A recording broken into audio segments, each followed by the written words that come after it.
மாசில்லா சுத்தமா திருப்புண்ணிய தீர்த்தத்தினால் குற்றம் நீங்கி விடகுணம் மாறேற்ற ஆட்டுக்குட்டியின் இரத்தத்தினால் மாசில்லா சுத்தமா திருப்புண்ணிய தீர்த்தத்தினால் குற்றம் நீங்கி விடகுணமாறேற்ற ஆட்டுக்குட்டியின் இரத்தத்தினால். தேவனுடைய நாமத்திற்கு மகிமை உண்டாவதாக.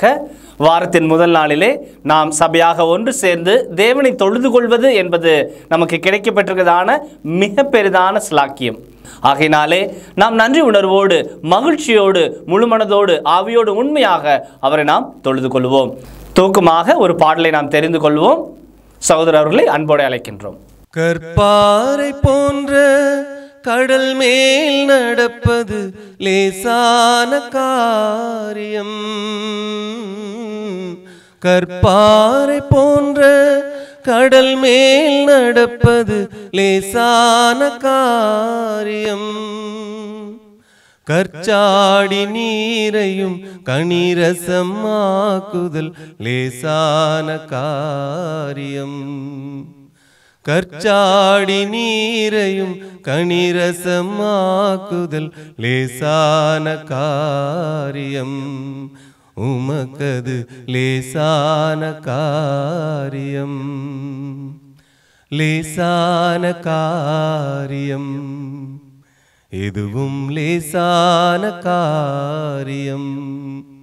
பலன் உள்ளவன் பலன் அற்றவன், பலன் உள்ளவன் பலன் இல்லாதவன், யாராயிருந்தாலும் உதவிகள் செய்வது லேசான காரியம்.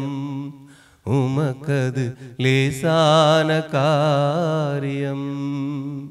முதலாவது துதி ஜெபத்தை ஏறெடுக்கும்படியாக சகோதரர் ஒருவரை அன்போடு அழைக்கின்றோம். பரலோகத்தில் வாசமாக இருக்கிற எங்கள் நல்ல பிதாவே, இக்காலத்தில் எங்களை அற்புதமாக வழிநடத்தி கொண்டு வருகிறவரே, உம் கிருபையாலும் உம் இரக்கத்தாலும் நாங்கள் வாழ்கிறோம். எங்களால் ஆகுமென்று யோசிக்கும் தகுதி கூட இல்லாதவர்கள். எங்களுடைய தகுதியெல்லாம் உமது குமாரனும் எங்கள் ஆண்டவருமாகிய இயேசுவில் இருக்கிறது. இந்த நாளிலே அவர் மூலமாய் அவர் இரத்தத்தால் கழுவப்பட்டவர்களாய் பலவீனராகிய நாங்கள் ஆவியின் பலத்தால் உம் சமூகத்திலே வந்து உம்மை தொழுது கொள்ள காத்திருக்கிறோம். நல்ல பிதாவே, எல்லாருமாய் சேர்ந்து எங்களை ஒரு பலி போல மொத்தமாக பலிபீடத்தின் மேலே ஒப்புக் கொடுக்கிறோம். இந்த நாளில் உம்மை தொழுது கொள்வதனால் உண்டாகிற ஆசீர்வாதம், சமாதானம், சுகம் அனைத்தையும் பெற்றுக்கொள்ள வாஞ்சையாய் எங்களை தாழ்த்துகிறோம். எங்கள் பாவ குற்றங்களை மன்னித்து எங்களை சுகந்த வாசனையாக முகர்ந்து எங்களை பலியாக ஏற்றுக்கொண்டு ஆசீர்வதிப்பீராக. நீ செய்த எல்லா உபகாரங்களுக்காக நன்றி என்று சொல்வதை தவிர வேறொன்றும் எங்களிடத்தில் இல்லை. எங்களை தாழ்த்துகிறோம், உம்மை உயர்த்துகிறோம். இயேசு கிறிஸ்துவின் பிதா குமாரன் பரிசுத்தாவின் நாமத்திலே உங்களை ஆசீர்வதித்து உலகளாவிய இந்த பொது தொழுகைக்கு வரவேற்கிறதுல மகிழ்ச்சி அடைகிறேன். அன்பான என் சகோதர சகோதரிகளே, தாயே தகப்பனே, இளைஞர்களே, திருச்சபை தலைவர்களே, கர்த்தருடைய வார்த்தையினாலே உங்கள் தொழுகை சீரடையவும் செம்மை பெறவும் விசுவாசத்தினாலே நீங்கள் நீதிமான்களாய் வாழவும் தக்கதாக உங்களை நான் ஆசீர்வதிக்கிறேன். தானியேல் எழுதிய புத்தகம் 3ஆம் அதிகாரத்திலே ஒரு சம்பவத்தை நான் உங்களுக்காக வாசிக்கிறேன். தானியேல் 3ஆம் அதிகாரம் 15வது வசனம். இப்போதும் எக்காலம், நாதசுரம், கிண்ணரும், வீணை, சுரமண்டலம், தம்புரும் முதலான சகலவிதமான வாத்தியங்களின் சத்தத்தை நீங்கள் கேட்கும்போது தாழ விழுந்து நான் பண்ணி வைத்த சிலையை பணிந்து கொள்ள ஆயத்தமாயிருந்தால் நல்லது. பணிந்து கொள்ளாதிருந்தே ஆகில் அந்நேரமே எரிகிற அக்னியின் சூளை நடுவிலே போடப்படுவீர்கள். உங்களை என் கைக்கு தப்புவிக்கப் போகிற தேவன் யார்? ஷாத்ராக், மேஷக், ஆபத் நேகோ என்பவர்கள் ராஜாவை நோக்கி, நேபுகாத் நேச்சாரே, இந்த காரியத்தை குறித்து உமக்கு உத்தரவு சொல்ல எங்களுக்கு அவசியமில்லை.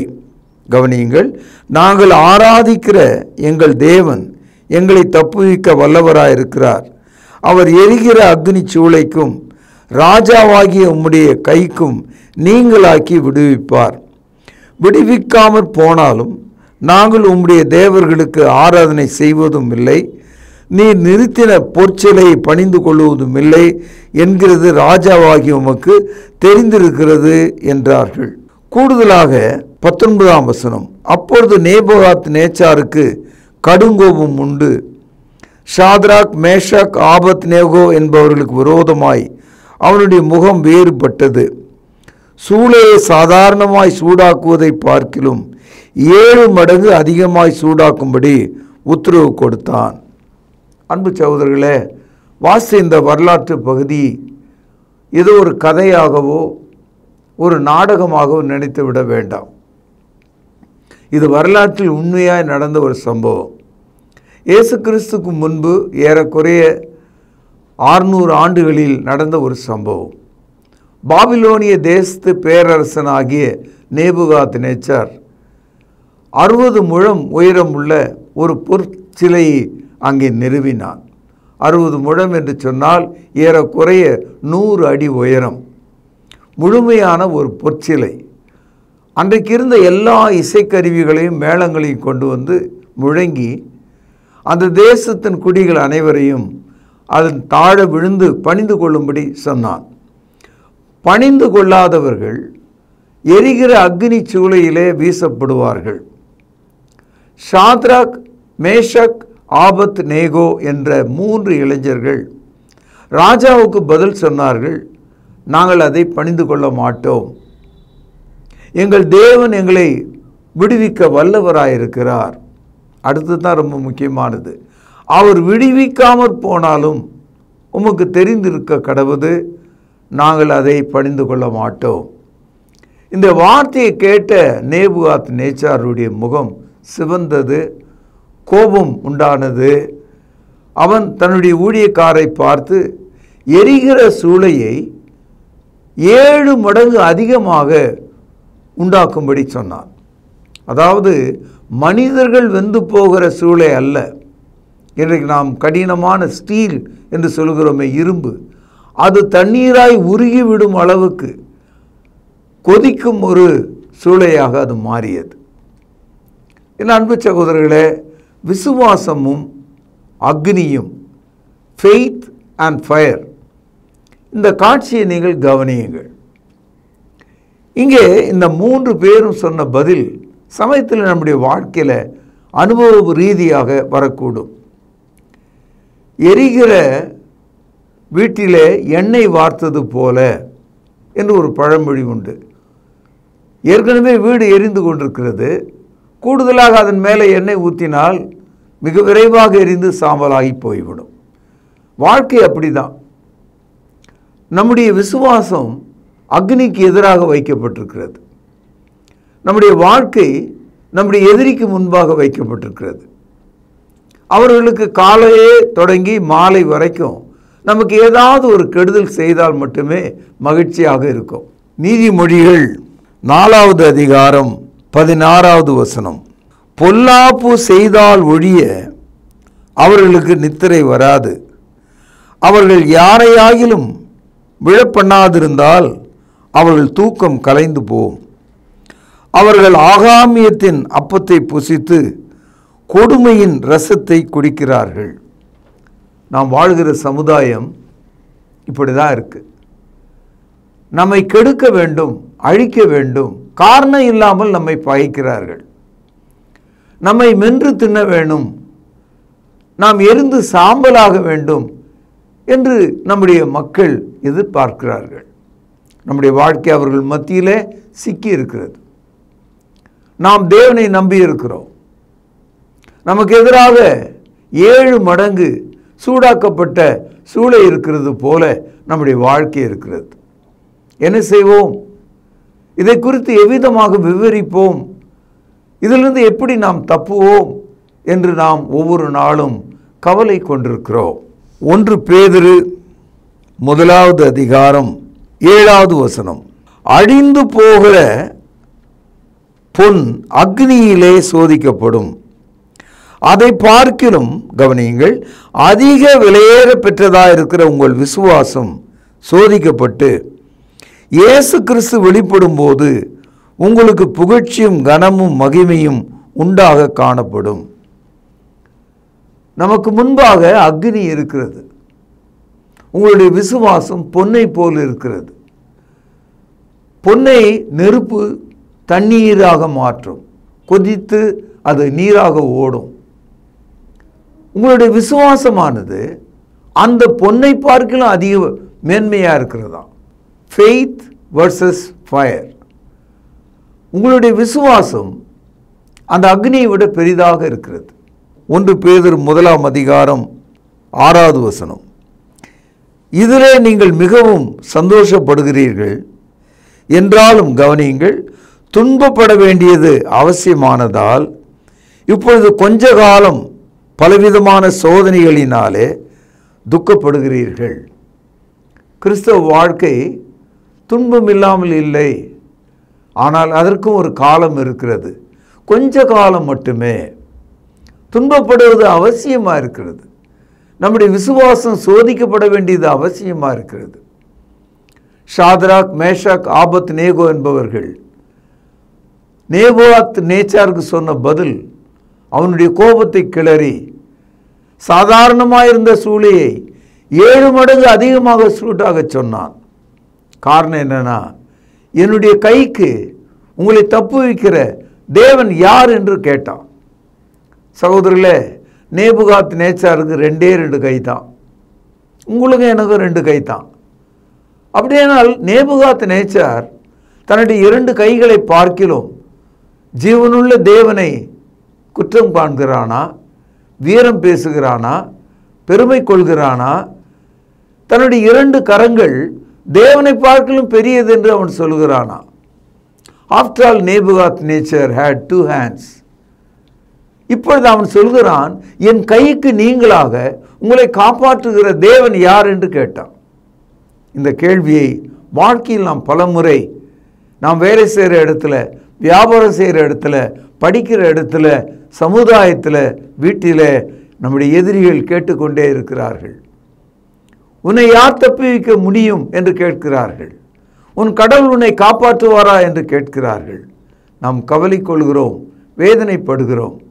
கொஞ்ச காலம் நாம் கவலையும் துன்பமும் அடைய வேண்டியது அவசியமாக இருக்கிறது. காரணம் இல்லாமல் அக்னி பற்றுகிறது. பிரச்சனைகளை நாம் உருவாக்குவதில்லை, அது தானாக உருவாகிறது. அப்பொழுது நாம் என்ன செய்வோம்? 1 பேதுரு 4 அதிகாரம் 12வது வசனம், பிரியமானவர்களே, உங்களை சோதிக்கும்படி உங்கள் நடுவிலே பற்றி எரிகிற அக்னியை குறித்து ஏதோ புதுமை என்று திகையாமல் கிறிஸ்துவின் மகிமை வெளிப்படும் போது நீங்கள் களி கூர்ந்து மகிழும்படியாக அவருடைய பாடுகளுக்கு நீங்கள் பங்காளிகள் ஆனதால் சந்தோஷப்படுங்கள். Why there is a strange fire very often in our life? நம்முடைய வாழ்க்கையில் திடீர் என்று நெருப்பு ஏன் உண்டாகிறது? அக்னி ஏன் பரவுகிறது? எதிரி ஏன் நம்மை மேற்கொள்ள முயற்சிக்கிறான்? நாம் கிறிஸ்துவின் பாடுகளுக்கு பங்காளிகளாக இருக்கிறோம். We are the partners of Christ's suffering. ஆகவே அதை ஒரு புதுமையாக நீங்கள் எண்ணாமல் கர்த்தருக்கு நன்றி செலுத்துங்கள் என்று சொல்கிறார். ஏசாயா தீர்க்கதரிசன புத்தகம் 49வது அதிகாரம் 6வது வசனம், இதோ என் உள்ளங்கையில் உன்னை வரைந்திருக்கிறேன், உன் மதில்கள் எப்போதும் என் முன் இருக்கிறது. கடவுள் பராக்கிரமசாலியாக இருக்கிறார். அவரே வானத்துக்கும் பூமிக்கும் ஆண்டவராக இருக்கிறார்.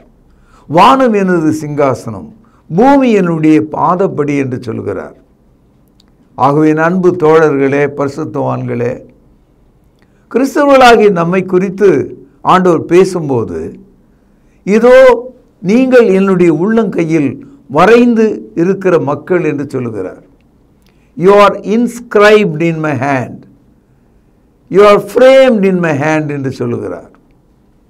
நேபுகாத்நேச்சர் கேட்குறாரு, இந்த 60 முழம், அதாவது ஏறக்குறைய 100 அடி உயரம் உள்ள பொற்சிலையை நீங்கள் தாழ விழுந்து பணிந்து கொள்ளாவிட்டால் நீங்கள் அக்னி சூளையிலே போடப்படுவீர்கள், உங்களை என் கைக்கு தப்புவிப்பவன் யார் என்று கேட்டான்.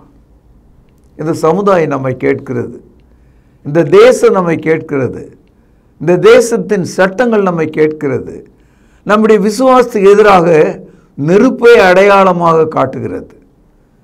Against our faith fire is shown as a sign. நம்மை சாம்பலாக்கும்படி ஒரு அக்னியை பிசாசு காண்பிக்கிறார்.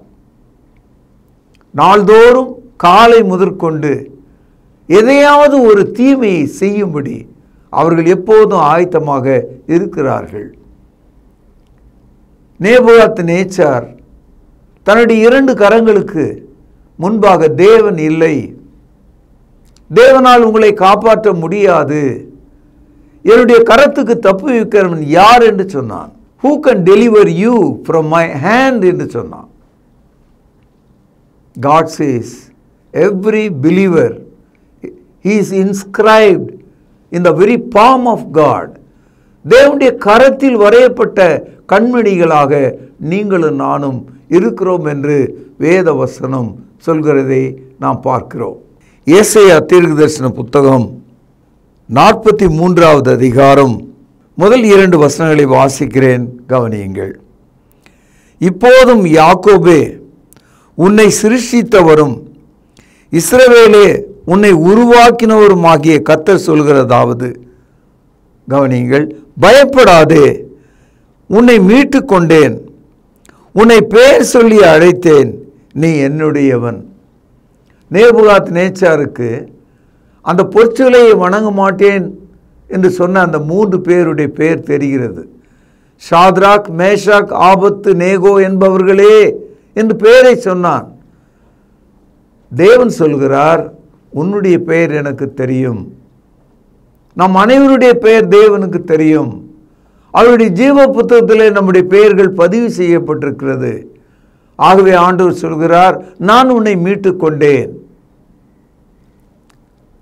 ஏசாயா 43 அதிகாரம் 2வது வசனம், நீ தண்ணீரை கடக்கும்போது நான் உன்னோடு இருப்பேன், நீ ஆறுகளை கடக்கும்போது அவைகள் உன்மேல் புரளுவதில்லை, நீ அக்னியிலே நடக்கும்போது வேகாதிருப்பாய், அக்னி ஜுவாலை உன் பேரிலே பற்றாது. இப்படிப்பட்ட வாக்குத்தத்தங்கள் தேவ பிள்ளைகளாகிய பழைய ஏற்பாட்டு கால இஸ்ரவேலுக்கும் புதிய ஏற்பாட்டு கால கிறிஸ்தவர்களாகிய நமக்கும் தேவன் வாக்களித்திருக்கிறார். தண்ணீரை கடக்கும்போது, ஆறுகளை கடக்கும்போது, அக்னியை கடக்கும்போது நான் உன்னை தப்புவிப்பேன் என்று சொல்கிறார். சங்கீதம் 50:15வது வசனம், ஆபத்து காலத்தில் என்னை நோக்கி கூப்பிடு, நான் உன்னை விடுவிப்பேன், நீ என்னை மகிமைப்படுத்துவாய். தானியேல் புத்தகம் 3ஆம் அதிகாரத்தில் ஷாத்ராக், மேஷாக், ஆபத்து நேகோ என்பவர்களை 7 மடங்கு சூடாக்கப்பட்ட சூளையில் போடப்பட்ட போது அவர்களை தூக்கி சென்று போட்டார்களே, அவர்களெல்லாம் கூட எரிந்து விட்டார்கள். கர்த்தர் அவர்களை அக்னி நடுவிலே காப்பாற்றினார். அவர்கள் அக்னியின் சூளையிலிருந்து வெளியேற்றப்பட்டார்கள். அக்னி அவர்களை பற்றவில்லை, அவர்களுடைய முடி கருகவில்லை, அவர்கள் மீது வெந்த மனம் வீசவில்லை. கர்த்தர் நம்மை ரட்சிக்க அறிந்திருக்கிறார், அவர் வல்லவராயிருக்கிறார். ஆகவே கர்த்தரை ஆபத்து காலத்திலே நாம் கூப்பிட வேண்டும்.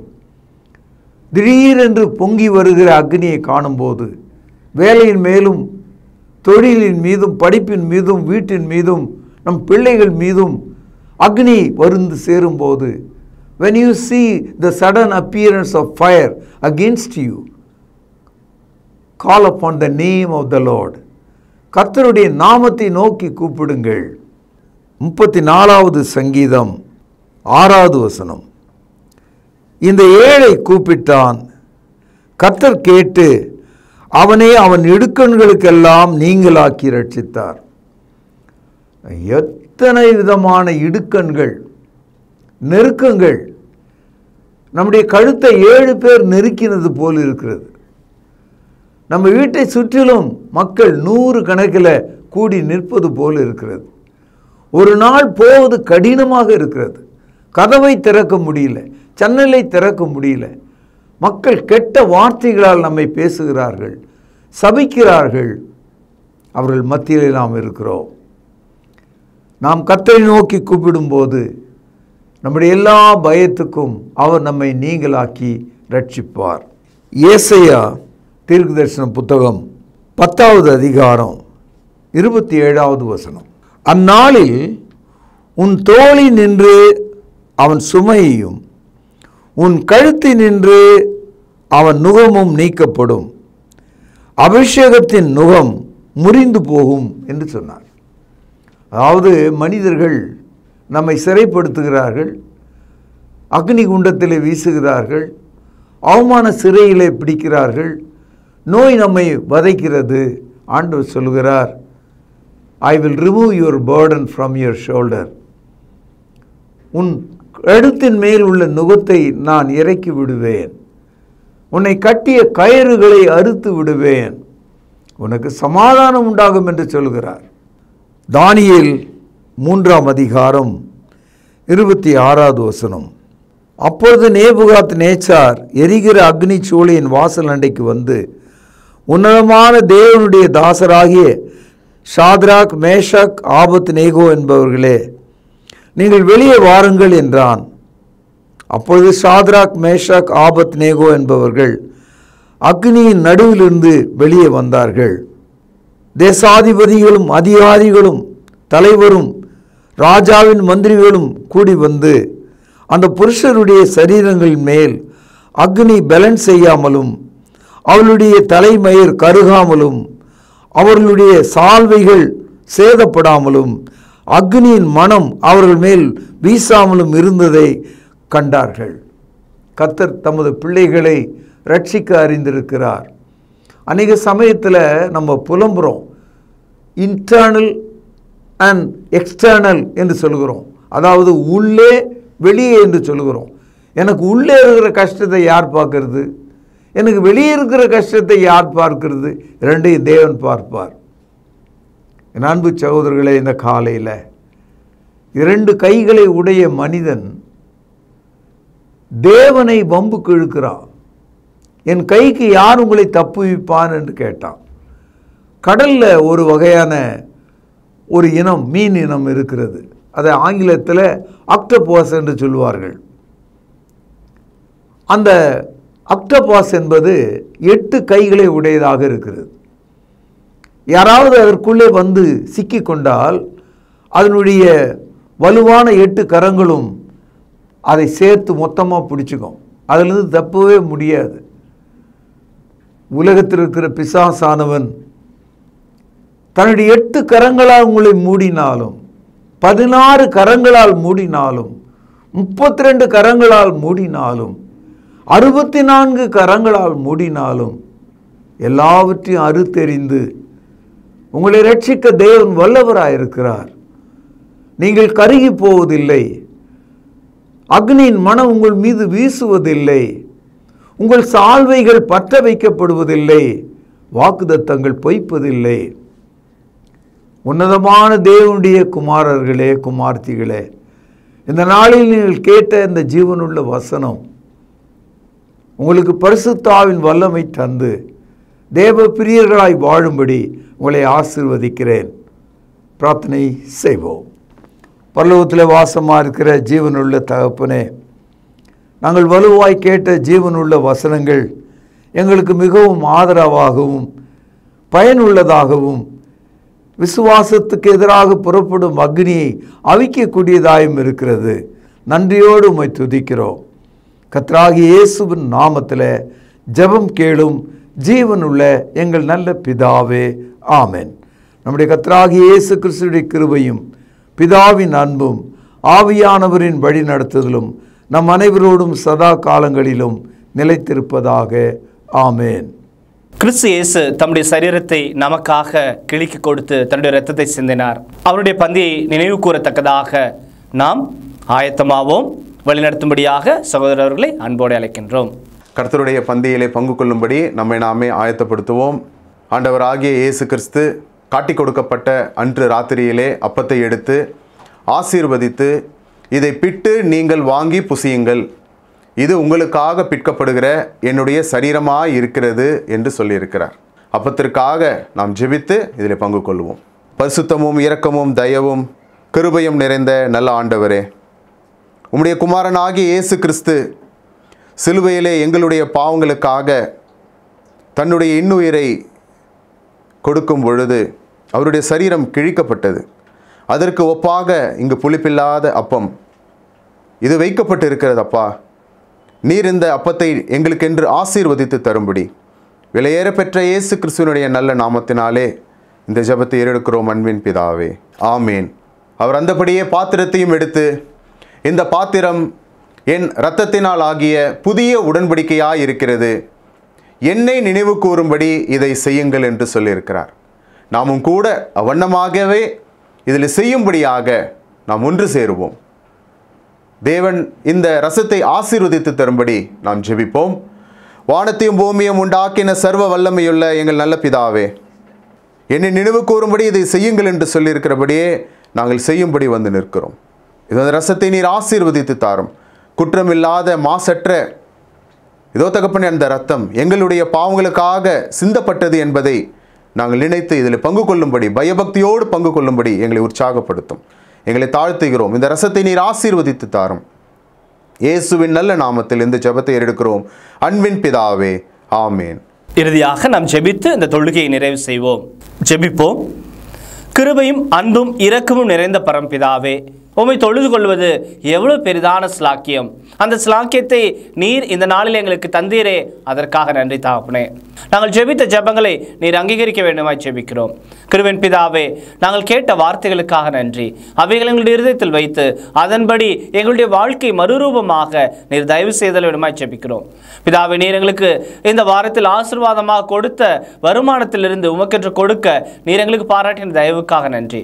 இப்படியாக நாங்கள் கிறிஸ்துவனுடைய மரணத்தை நினைவு கூற நீர் தயவு பாராட்டினீர். எங்களுக்காக கிறிஸ்து தன்னுடைய சரீரத்தை கிழித்து இரத்தத்தை சிந்தினார். அதை நாங்கள் புசிக்கவும் பானம் பண்ணவும் நீர் தயவு பாராட்டினீர். இப்படியாக தாப்பனே, நாங்கள் ஏறெடுத்த இந்த தொழுகையை நீர் தாமே அங்கீகரிக்க வேண்டுமாகவும் ஆசீர்வதிக்க வேண்டுமாக ஜெபிக்கிறோம். தாப்பனே, சுவீனமாக இருப்பவர்களுக்கு உம்முடைய சுகத்தையும் ஆரோக்கியத்தையும் கட்டளை விடமாக ஜெபிக்கிறோம். காத்துக்கொள்ளும் வழி நடத்தியறலும் இயேசு கிறிஸ்து மூலம் அனுப்பிக்கிற நல்ல பரம்பிதாவே, ஆமேன்.